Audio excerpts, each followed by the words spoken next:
Ici, la voix de l'Amérique.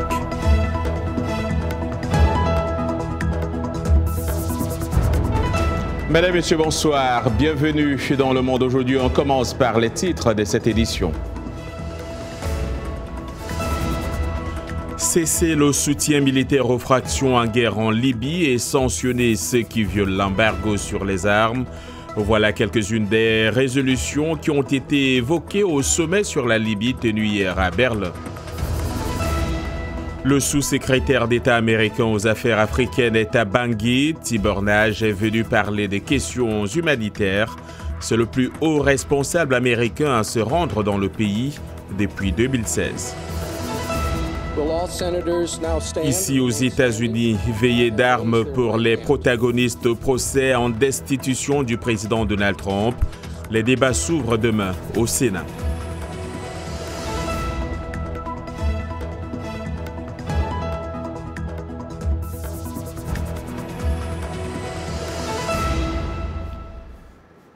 Bonsoir. Des dirigeants du monde ont convenu de ne plus fournir de soutien militaire additionnel aux parties belligérantes en Libye et de sanctionner ceux qui violent l'embargo sur les armes. Mais ils ne se sont pas engagés à retirer le soutien militaire existant. C'est en substance la conclusion du sommet sur la Libye qui s'est tenu dimanche à Berlin en Allemagne, sommet auquel a pris part le secrétaire d'État américain Mike Pompeo.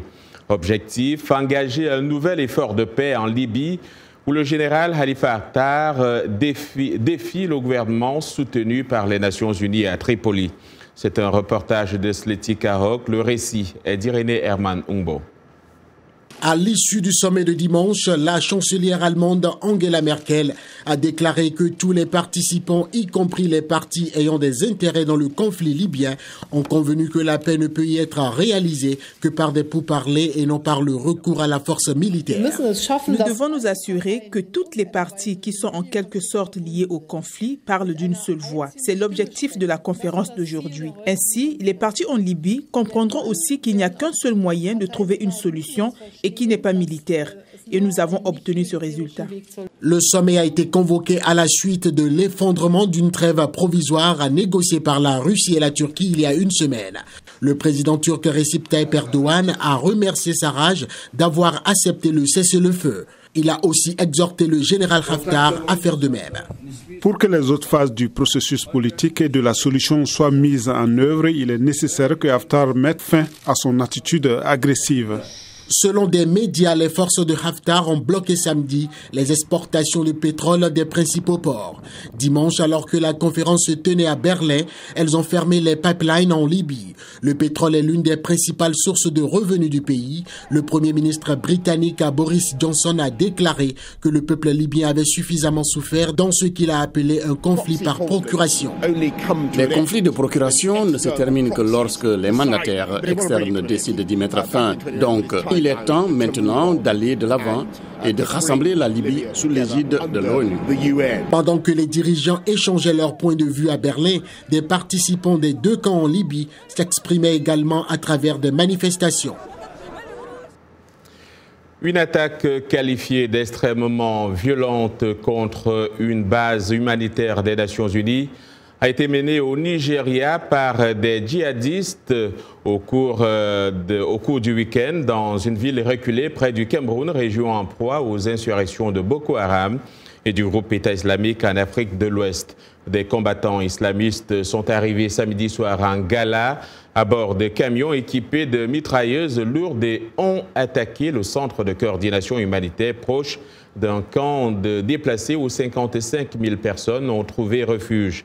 Ils ont également utilisé des lance-roquettes RPG, non sans avoir incendié des bâtiments et pillé de l'aide humanitaire. Tibor Nagy est en visite en République centrafricaine. Le sous-secrétaire d'État américain aux affaires africaines est arrivé à Bangui le 19 janvier pour une visite de 3 jours. Sa toute première étape a été de rencontrer des jeunes centrafricains ayant bénéficié des programmes américains. Sandrine Hapi nous emmène à leur rencontre.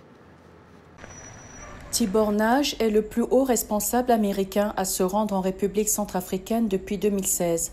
Cette visite de 3 jours lui permettra de rencontrer les hauts responsables du gouvernement centrafricain pour évoquer les questions humanitaires dans le pays.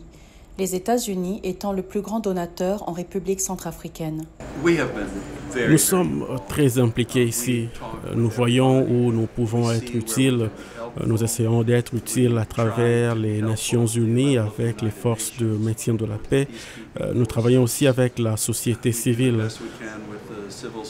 Nous encourageons le retour de la paix, de la réconciliation afin que tous les habitants du pays puissent comprendre que leur avenir en tant que peuple et en tant que pays est entre leurs mains.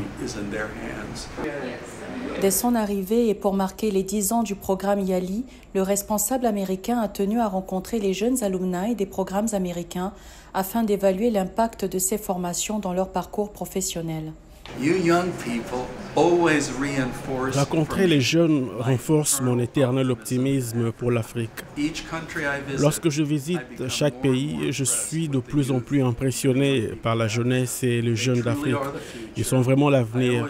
J'ai la certitude que si le pouvoir était vraiment entre les mains des jeunes, l'Afrique serait un continent totalement différent. À travers nos programmes, nous mettons beaucoup d'accent sur les jeunes et cela fonctionne très bien. Lors de cette visite, les jeunes bénéficiaires des programmes américains ont pu présenter leurs activités respectives, réalisées grâce aux compétences acquises durant leur formation aux États-Unis. La visite du sous-secrétaire d'État aux affaires africaines du gouvernement américain, je pense que ça a été important pour nous. Ça montre que le gouvernement américain s'intéresse aux questions de jeunesse en République centrafricaine. D'habitude, on avait tendance à voir seulement des visites qui allaient vis-à-vis du gouvernement, mais là, rencontrer la jeunesse, c'est aussi prendre le pouls de la population. J'aimerais également qu'ils puissent donner un message de la part de jeunes à notre gouvernement. Les visites de l'extérieur et surtout à travers ce monsieur pourrait être une occasion pour lui de dire également au gouvernement que ces jeunes qu'il a rencontrés et d'autres jeunes centrafricains font d'excellentes choses et qu'on a besoin de l'apport de notre gouvernement. La visite de Tibor Nage se poursuivra jusqu'au 21 janvier auprès des membres du gouvernement, les représentants des ONG et les étudiants de l'université de Bangui. Sandrine Hapi pour VOA Afrique, Bangui. Le retour de soldats maliens à Kidal, ville du Nord, aux mains d'ex-rebelles a été abordé dimanche à Bamako au cours d'une réunion du comité pour le retour de la paix au Mali visant à relancer l'accord d'Alger de 2015. Il s'agissait de la première réunion depuis septembre 2019 du comité de suivi de l'accord d'Alger de 2015 qui prévoit le désarmement de groupes rebelles et leur intégration dans les forces de défense maliennes. L'armée malienne n'a pas repris pied dans cette ville depuis les combats en mai 2014. Pas moins de 16 dirigeants africains sont réunis ce lundi à Londres à l'invitation du Premier ministre britannique Boris Johnson. Ils participent au premier sommet Londres-Afrique sur les investissements. Selon Downing Street, cette rencontre vise à élargir le panel des partenaires commerciaux du Royaume-Uni alors que celui-ci s'apprête à sortir de l'Union européenne. Les présidents congolais Félix Tshisekedi, égyptien Abdel Fattah al-Sisi, kenyan Uhuru Kenyatta ou encore Muhammadu Buhari du Nigeria et Nana Akufo-Addo du Ghana prennent part à ce sommet. Au Libéria, le gouvernement dirigé par le président George Weah continue de faire face à des défis économiques redoutables associés à une série de manifestations. Alors que l'administration fête ses 2 ans le 22 janvier, la victoire électorale de George Weah avait suscité un brin d'espoir pour les Libériens à faible revenu, dont beaucoup idolâtraient l'homme qui est passé des bidonvilles de Monrovia à la célébrité du football pour présider la plus haute instance du pays. Mais aujourd'hui, beaucoup se plaignent de la situation économique qui se dégrade de plus en plus. Davantage avec Blanche Sanou. Dans les rues de Monrovia, de nombreuses personnes sont en colère contre la gestion économique de l'administration du président George Weah. Il y a une série de problèmes auxquels nous sommes confrontés dans le domaine des affaires. Premièrement, la question des devises où il n'y a pas de taux stable dans le pays. Nous avons 2 types de monnaie libérienne, la vieille monnaie et la nouvelle. Puis nous avons aussi le dollar américain. Tout ça nous affecte négativement. Ancien icône du football, le président Weah est arrivé au pouvoir en janvier 2018 promettant d'investir dans l'éducation et de créer des emplois. Mais 2 ans après, beaucoup se plaignent de l'échec du gouvernement sur le plan économique. Les gens ont du mal à obtenir des billets de banque dans les distributeurs automatiques. Les fonctionnaires ne sont pas payés régulièrement et l'inflation qui grimpe à environ 30% a érodé le pouvoir d'achat. Selon les dernières données de la Banque mondiale datant de 2016, environ la moitié des 4,8 millions d'habitants du Libéria vivent avec moins de 1,90 $ par jour. Dans la société, tout est lié. Si le gouvernement paye les fonctionnaires, ils pourraient venir acheter. Mais vu les retards dans leurs salaires, cela cause de sérieux problèmes, surtout pour nous les petits commerçants. Le 6 janvier dernier, des milliers de personnes sont descendues dans la rue pour exprimer leur mécontentement après des mois de tension entre le gouvernement et le groupe d'opposition à l'origine des rassemblements. Le porte-parole du gouvernement, Solo Kelbe, assure que des réformes sont en cours et que le président Weah fait tout pour que l'économie soit relancée. Mais il craint que ces manifestations ne soient un frein à l'économie du pays. L'objectif de ces rassemblements ou manifestations de rue n'est pas lié au fait que le président ne soit pas en mesure de produire des résultats, parce que le président a été à la hauteur depuis son élection. C'est pour détourner l'attention des gens, pour effrayer les investisseurs, pour que les affaires soient paralysées. Tout ça juste pour rendre le président impopulaire. En plus des difficultés économiques du Libéria, les victimes des guerres civiles maintiennent la pression pour l'ouverture d'une enquête sur les massacres, les viols massifs, l'utilisation d'enfants soldats et d'autres abus.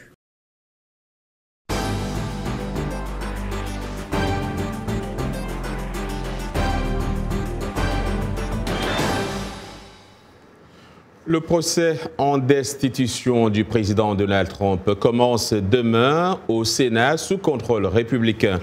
Les démocrates de la Chambre des représentants vont présenter leurs arguments contre le président. Les sénateurs ont solennellement prêté serment devant le chef de la Cour suprême. On fait le point avec Lionel Gaïma.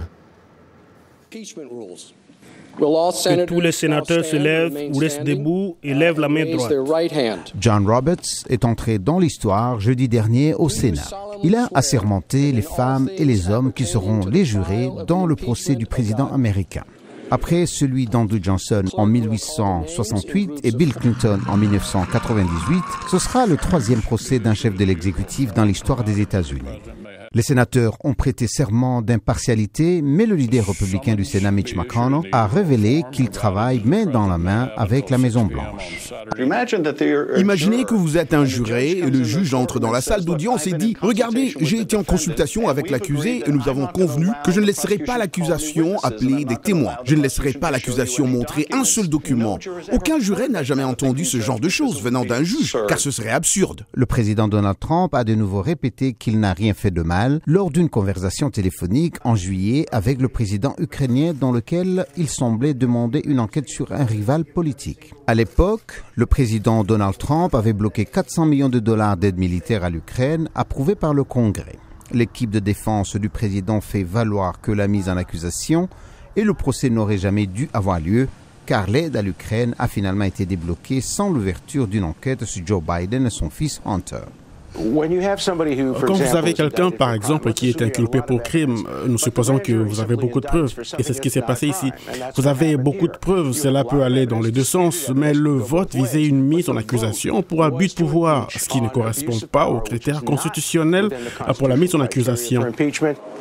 Les démocrates veulent appeler des témoins au procès devant le Sénat depuis que la Chambre a déposé les chefs d'accusation. Les républicains disent « niet », accusant les démocrates de confondre vitesse et précipitation.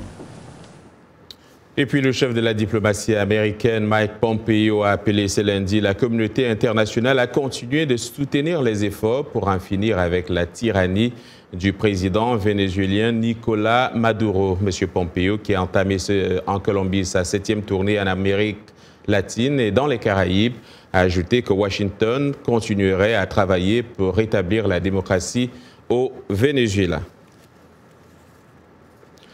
Vous regardez Le Monde aujourd'hui en direct de Washington sur VOA Afrique.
Le Monde aujourd'hui en direct de Washington sur VOA Afrique. Voici les titres de cette seconde partie de votre journal. L'Amérique célèbre Martin Luther King. Nous verrons ce qu'une association de New York a décidé de faire pour poursuivre sa lutte pour les droits civiques. Mourir en donnant la vie, le phénomène semble se répéter au Nigeria, où de nombreuses femmes, malgré les progrès de la médecine, manquent toujours de soins de santé. Et nous irons au Maroc, où une association a décidé d'offrir des bains aux sans-abri avec l'initiative de camions douches.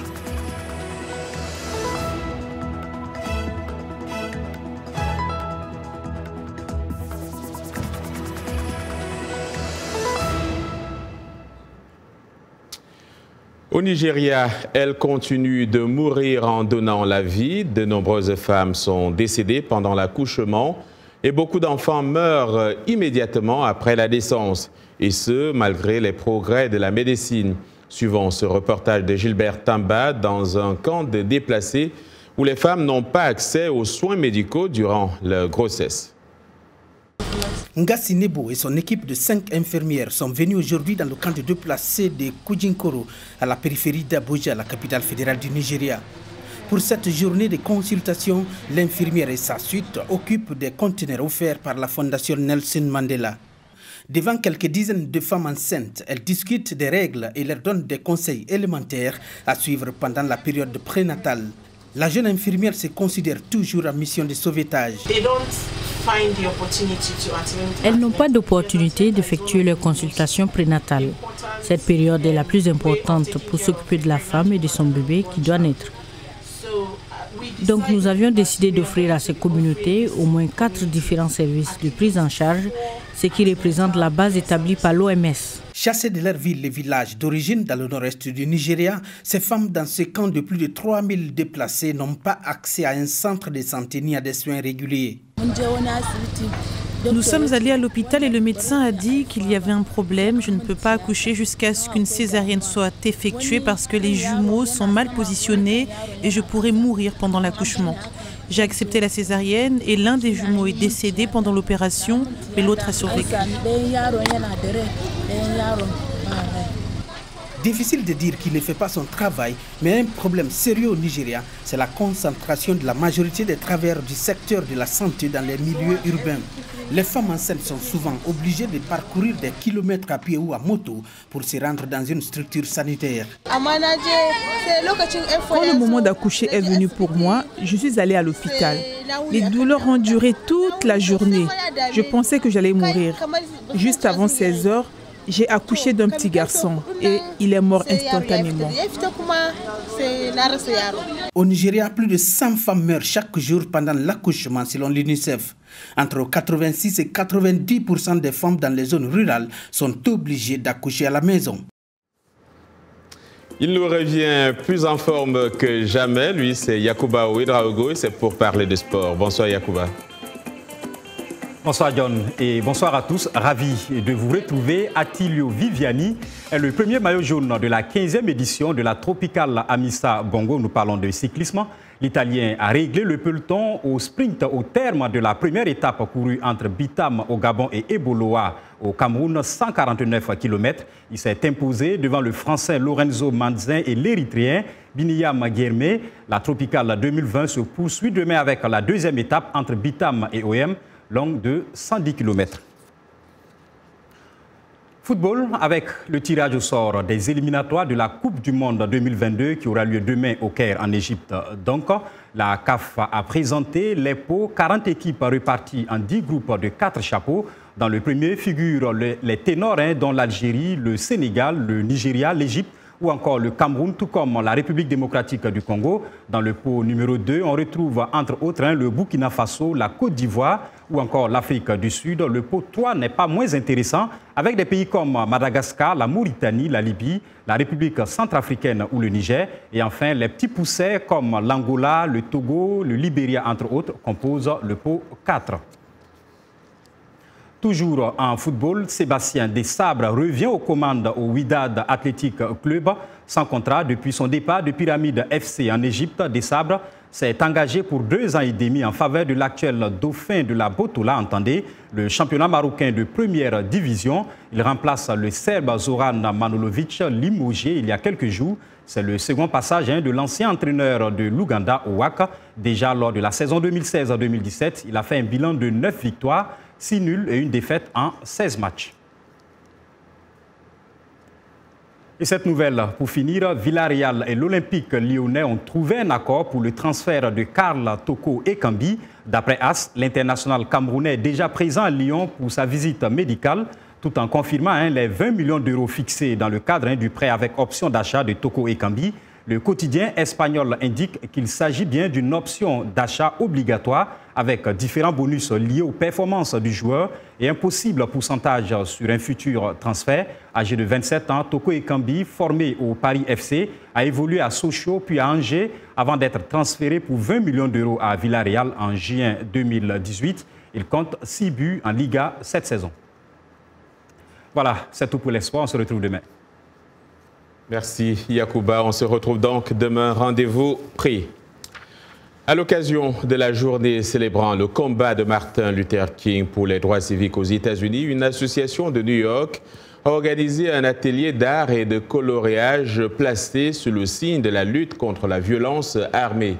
Dans le cadre de la Semaine de la paix à New York, qui débute le 15 janvier, jour de la naissance de Martin Luther King, et se clôt le 22 janvier, Opération Wood a souhaité initier le dialogue sur la violence armée avec les enfants les plus jeunes.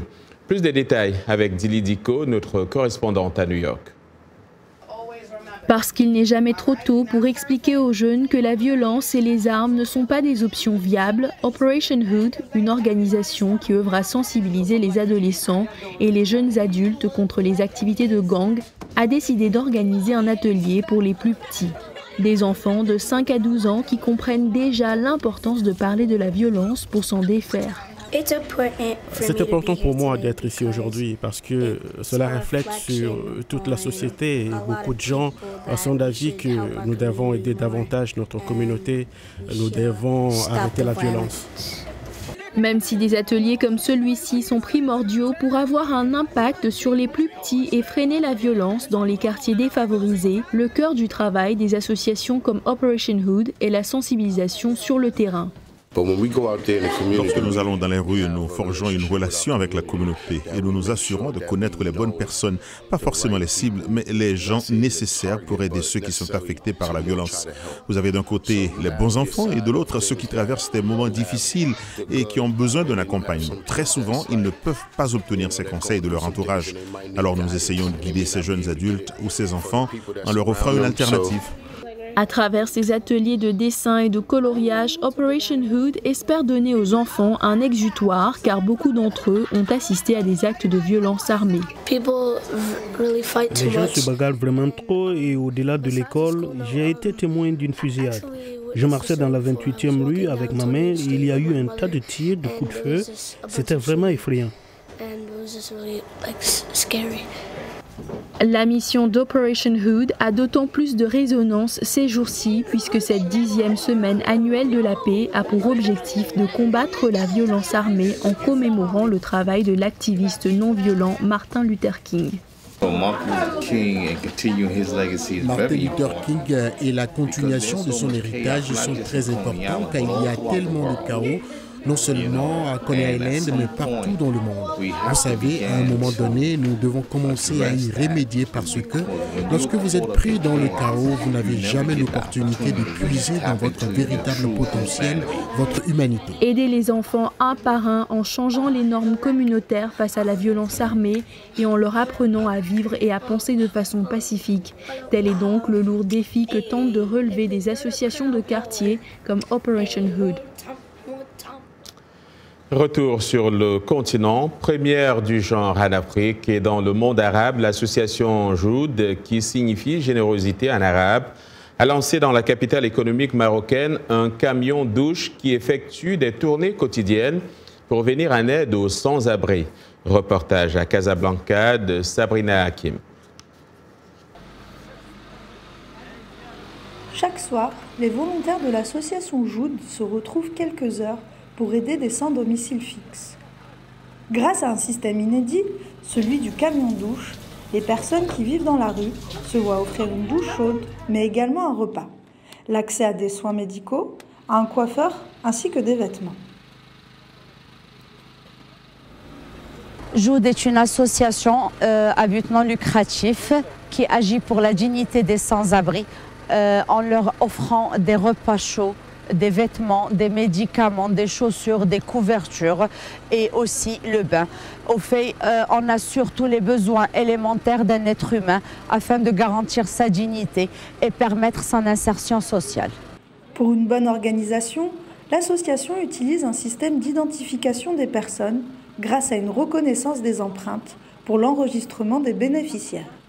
Parmi la dizaine de bénévoles présents ce soir, une médecin généraliste propose gratuitement ses soins. Problèmes respiratoires, dermatologiques ou gastriques, les pathologies sont variées. En faisant médecine, c'était dans ce sens, une petite fibre associative ou une petite fibre sociale et besoin d'aider et cette envie d'être au chevet des gens. Donc ça m'a poussé à faire médecine et ça m'a aussi poussé à être là ce soir, à aider du mieux que je peux sur mon temps libre avec mes propres moyens et ceux de l'association. Le petit garçon avec qui j'ai parlé tout à l'heure, ça fait 1 an qu'il n'a pas vu de médecin, qu'il n'a pas eu accès aux soins, quel que soit ce type de soins. Créée depuis 4 ans, l'association ne reçoit aucune aide financière officielle, mais arrive à travailler grâce aux dons privés, comme nous l'explique Wafa Bachraoui, chargé de partenariat. L'association est en pleine mutation, les activités grandissent, l'association grandit. Donc maintenant, on essaye de rentrer en contact avec de potentiels bailleurs de fonds, des organismes, des fondations qui sont prêtes à nous soutenir. C'est la générosité des donateurs qui fait qu'on peut avoir des couvertures, des vêtements, des chaussures et tout le nécessaire qu'il faut. Après, tout ce qui reste, c'est l'association qui l'achète et reçoit aussi des dons, que ce soit des dons en nature, des dons en vêtements ou des dons financiers de généreux donateurs privés. Dans la soirée, plus d'une vingtaine de sans-domicile fixe ont ainsi pu bénéficier de l'aide de l'association Joud. Et c'est la fin de ce journal. Merci à tous ceux qui m'ont aidé à le préparer et à vous de l'avoir suivi. Demain est un autre jour. D'ici là, je vous souhaite de passer une excellente soirée.